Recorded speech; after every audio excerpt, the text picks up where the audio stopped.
Hello, this is Robert Hoffman with the Information Technology Industry Council, and I'm here today to talk with you about the Cybersecurity Act of 2012.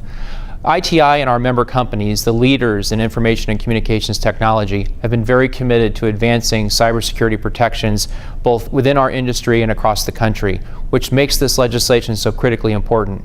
We've been engaged in the legislative process for quite some time now, and we've been advocating a number of principles that we believe should be reflected in cybersecurity legislation. They're pretty straightforward. We really would like an emphasis on innovation, an innovation-first approach, because frankly, when it comes to cyber threats, what we're really talking about here is malicious innovation, and we believe the best response to that is superior security innovation, and that's what we believe should be reflected in the legislation. We also believe in private-public collaboration through information sharing so that we can provide actionable intelligence for ourselves and for governments around the world. We also believe in an incentive-based risk management that will enable us to ensure that we keep costs down to a minimum as we look for innovative ways to solve cybersecurity challenges. Fortunately, the legislation that's before the Senate, S3414, has attempted to make progress on each of these principles, and we believe that the legislation has moved in a positive direction forward.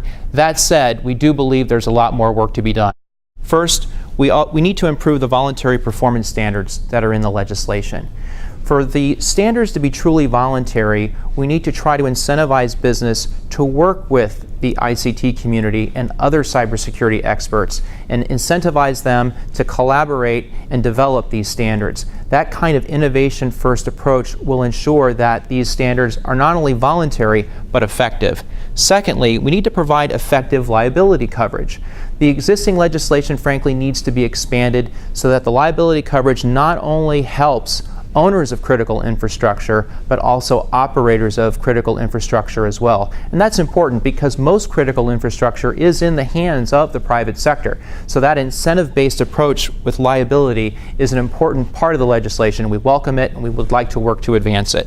Thirdly, we need to ensure timely, actionable information sharing.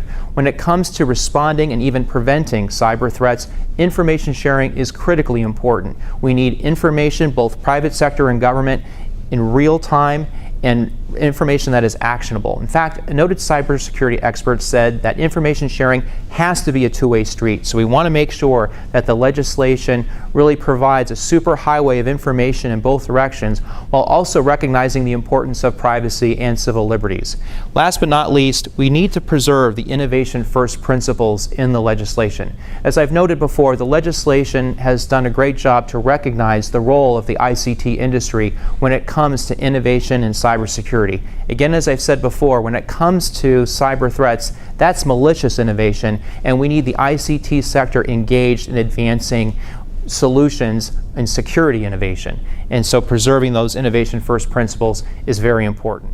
So now that we've talked about the path forward, what's next? First, we look forward to rolling up our sleeves and working with the United States Senate to come up with solutions to the challenges that I've outlined. And frankly, that's what this is really all about. We all know about the problems with the legislation, but what's really important now, what will really help the senators, are solutions, effective solutions that will actually advance cybersecurity protection in this country. And that's critically important. You know, actually, when you think about it, cybersecurity is really about personal security. And we in the ICT sector consider that our most fundamental principle. And we want to make sure that that principle and these principles are reflected in the final cybersecurity legislation that will come before the United States Senate, hopefully in the days ahead. Again, I'm Robert Hoffman with the Information Technology Industry Council, and thanks for listening.